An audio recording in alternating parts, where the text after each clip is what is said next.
Eugenesia. Los integrantes son Emily Gabriela Rivas Guevara, Valeria Denise Monterrosa Calderón, Ana Elena Morales Picado, Michelle Valentino Matal Fernández y Michelle Elizabeth López Benítez.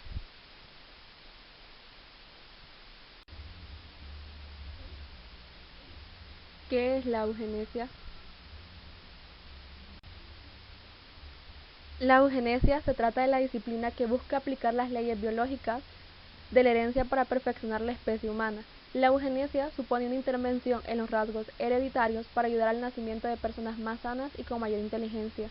El más reputado historiador de la actualidad, el británico Eric Hobsbawm, ha definido a la eugenesia como un movimiento político protagonizado por la burguesía y la clase media, que urge a los gobiernos a tomar medidas para la selección genética de la especie humana. Lo de modificar al ser humano para crear elementos de poder para que sean perfectos y también para deshacerse de aquellos seres que se consideran depravados e imperfectos no es ni mucho menos una cosa nueva. La historia de este proceso viene a lo largo de los últimos siglos, en los que elementos se dieron también en el siglo XIX, para que hubiera una idea de cultivo favorable a las ideas eugenésicas. Entre ellas podemos mencionar tres. Número 1, la pérdida de potencia del cristianismo, ya que desde el punto de vista cultural, en especial en los países anglosajones y del centro de Europa, el cristianismo se caracterizaba por la defensa del débil, del enfermo o del imperfecto. Número 2, la aparición del racismo como consecuencia de que empezó a haber movimiento de población y en Europa llegaba gente de otras razas en un número muy superior al anterior.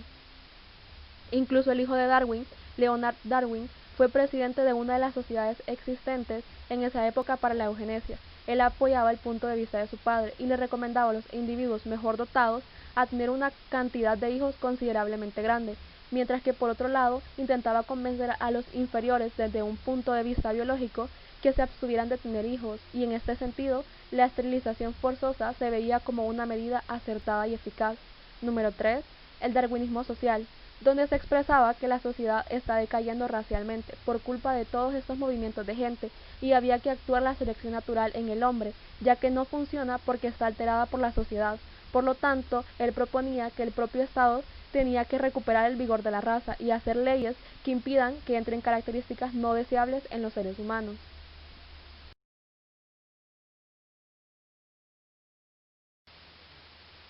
Darwin y el origen de la eugenesia. La eugenesia se genera como tal a partir de una obra publicada por Darwin, en donde enuncia la célebre teoría de la evolución. El nombre completo de la obra es El origen de las especies por medio de la selección natural o la preservación de las razas favorecidas en la lucha por la vida, en donde básicamente él expone la idea de una generación donde sobrevive el más apto o con mayores capacidades intelectuales y la eliminación de los humanos menos aptos, logrando así que los más capaces transmitan sus capacidades a las futuras generaciones, para lograr una futura generación formada únicamente de individuos capaces. En cuanto a la selección natural que Darwin se refiere, se puede expresar como la eliminación natural de individuos que se generaría de los que poseen una capacidad mínima a la del resto de la especie. Aún así, solo representa una pequeña desventaja del resto.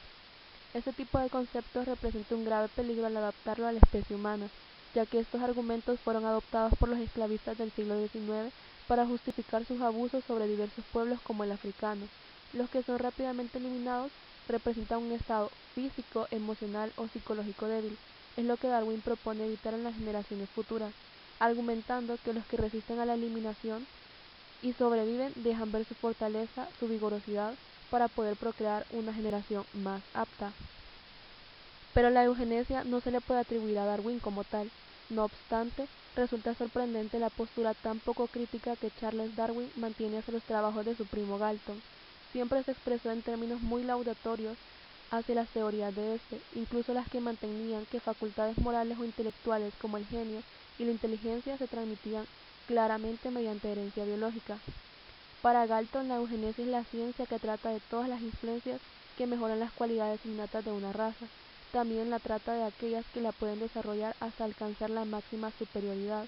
A partir de ahí empezaron a surgir las sociedades eugenésicas en Europa, que publicaban sus revistas en las que se apuntaba a todo el mundo, no solamente políticos y mandatarios.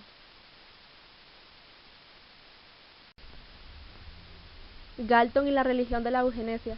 Galton consideró la eugenesia como una verdadera religión, en el sentido de que este convencimiento por mejorar la especie humana era algo tan noble que debía dar lugar a un entusiasmo y casi a un fervor de carácter religioso, creía Galton. Galton estaba convencido de que en el futuro las religiones tradicionales desaparecerían para dejar paso a la eugenesia, que se convertiría así en el principal dogma científico-religioso de la humanidad. Galton consideró este tipo de pensamiento como un acto de fe personal. Si podía considerarse un tema de carácter social, político e incluso moral, ¿por qué no podría considerarse de carácter religioso? Galton tomó la eugenesia como una religión, en el sentido de un fervor de carácter religioso. Si se asumían como científicas las ideas de que las facultades mentales se transmiten de forma rígida a la descendencia y que existen razas superiores y razas inferiores desde el punto de vista intelectual, moral e incluso social, ¿por qué no asumir la obligación de difundir tal credo y luchar por instaurar una política de eliminación del mal encarnado en forma de taras hereditarias? La creencia de Galton acerca de que el talento se hereda a partir del de los padres, que constituyó siempre el motivo principal de sus investigaciones estadísticas, nunca pudo ser confirmada, pero la mantuvo a lo largo de la vida como un acto de fe personal, una convicción a priorística indemostrable. Estaba convencido de que sus concepciones eran de vital importancia para Inglaterra. El evolucionismo sociológico constituye uno de los principales esquemas utilizados por las ciencias sociales durante aproximadamente los últimos 150 años, con vistas a disponer a un cuadro teórico formal para interpretar un cambio social, y su primera y más rotunda formulación se debe a Herbert Spencer, quien dio la forma del darwinismo social. En esta doctrina tenemos como principal objetivo la orientación social mediante la eficacia. Esto lo hace completamente de la doctrina marxista, ya que el motor de la misma es una lucha de clases entre una sociedad muy distinta. Los métodos eugenésicos no surgen a partir de un laboratorio, sino que en siglos pasados se incluía la esterilización forzada hasta el genocidio para los que se consideraban menos aptos para una sociedad utópica. Sin embargo, actualmente estos métodos se utilizan más para diagnóstico preconceptivo, prenatal y preimplantatorio. También se utiliza para orientación genética, fecundación in vitro e ingeniería genética, lo que demuestra un gran avance ético en esta disciplina, llevando cosas que antes se tomaban como castigo a lo que hoy se toma como salvar vidas.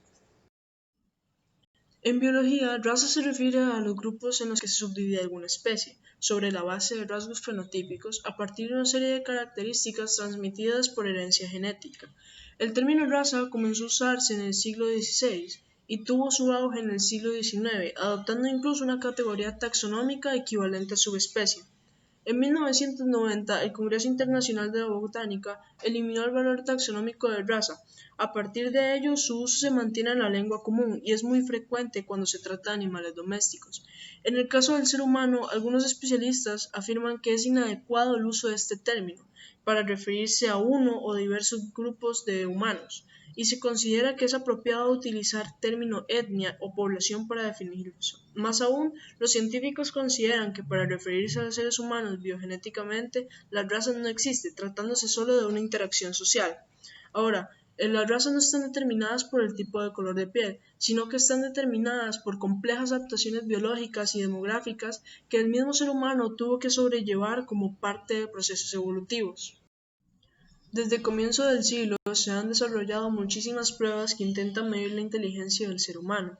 Se ha progresado especialmente en las pruebas que intentan cuantificar el cociente intelectual durante los primeros años de vida.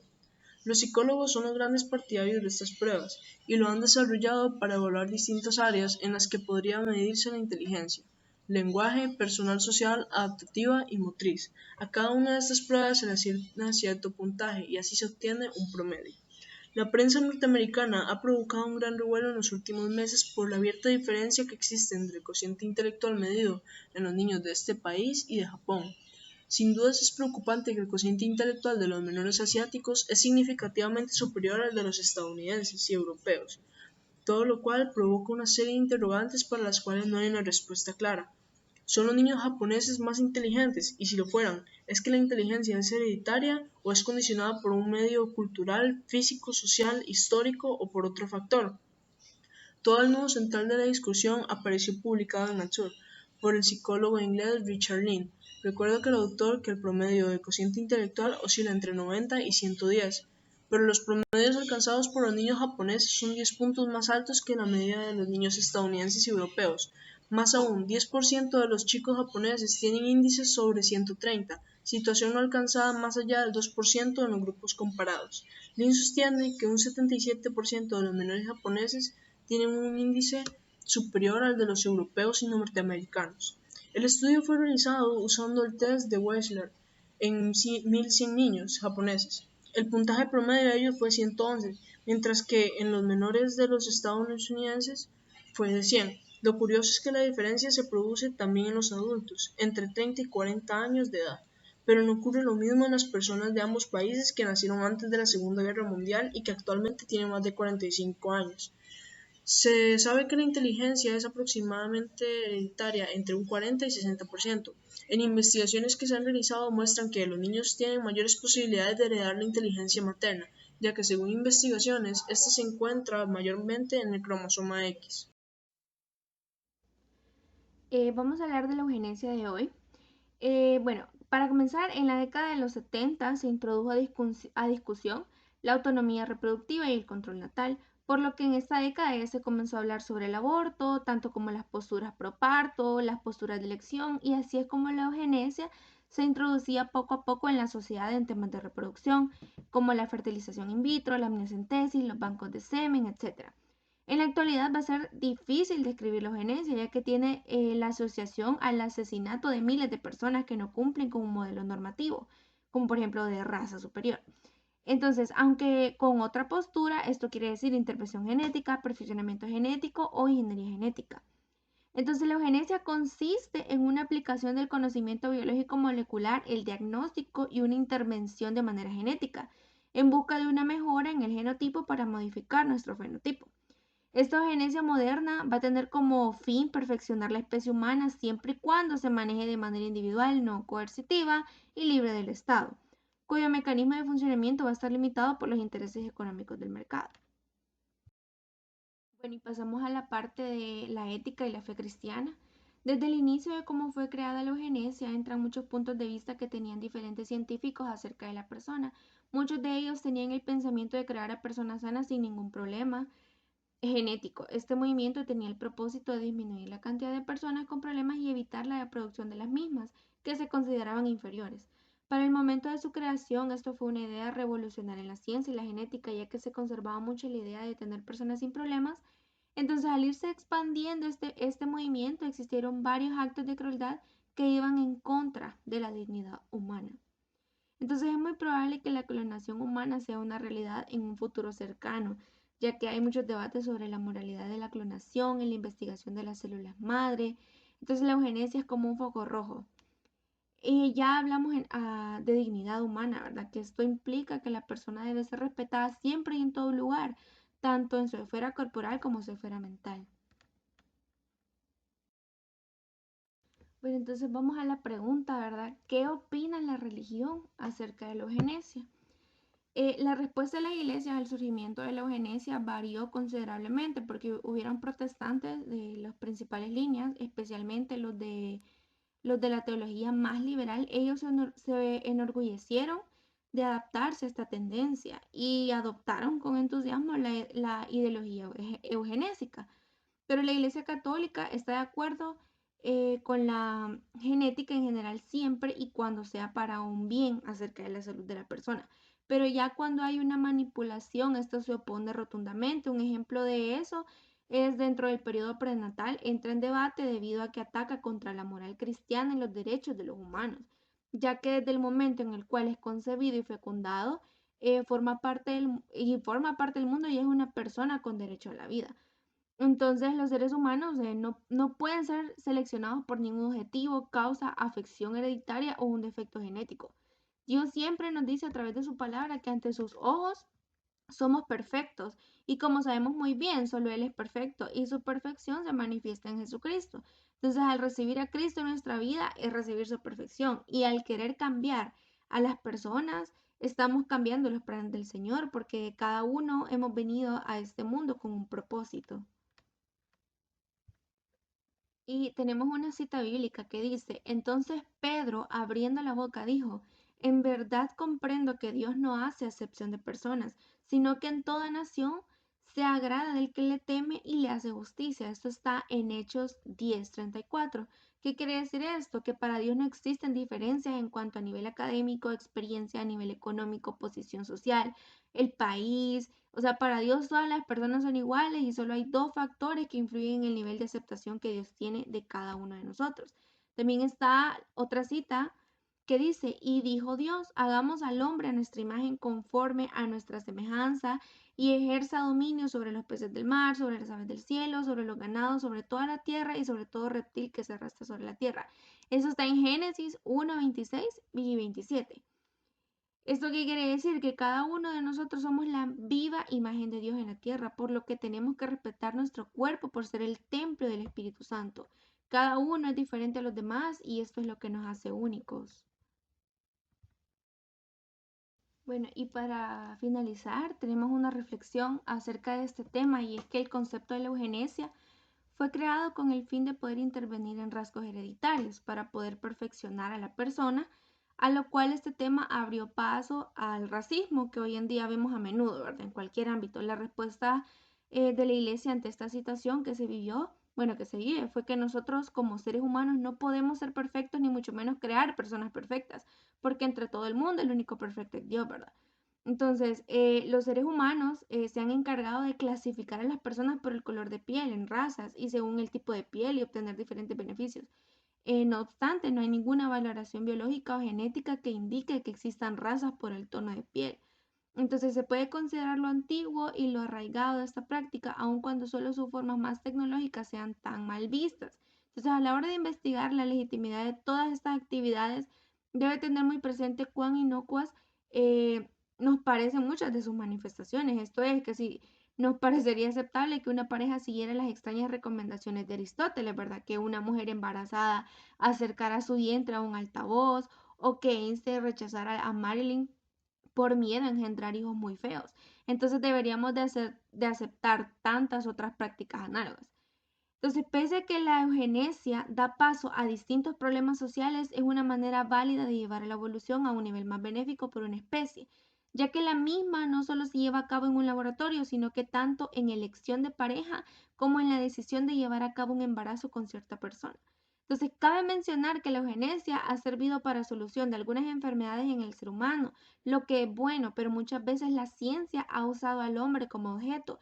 La eugenesia tiene su favor para ayudar al ser humano en cuestión de salud. Sin embargo, en la actualidad estamos en una sociedad consumista, materialista y discriminadora, y una persona vale por lo que tiene y por su apariencia y no por su educación, su personalidad o su grado de inteligencia, y tratan de mejorar todo eso forzosamente. Entonces, por ende, la eugenesia tiene sus pros y sus contras, pero queda abiertamente, ¿verdad?, a lo que opine cada quien. Bueno, y por último, darles un mensaje a ustedes, ¿verdad? Que al hacer una distinción de personas únicamente hacemos daño a la sociedad, tanto como la pasada como la presente y sobre todo la futura, ya que no hacemos conciencia de todo lo que vivieron nuestras generaciones pasadas. Entonces, en el presente podemos destacar el daño social causado por ausencia de personas importantes en muchos ámbitos y en el futuro, causando un desestructuramiento social arraigado por estereotipos, racismo, clasismo. Entonces nosotros como doctores, bueno, como futuros doctores, debemos mantener nuestra ética médica y nuestro juramento ante este tipo de prácticas exponencialmente peligrosas para la moral social e individual, la salud humana y colectiva. Muchas gracias por su atención.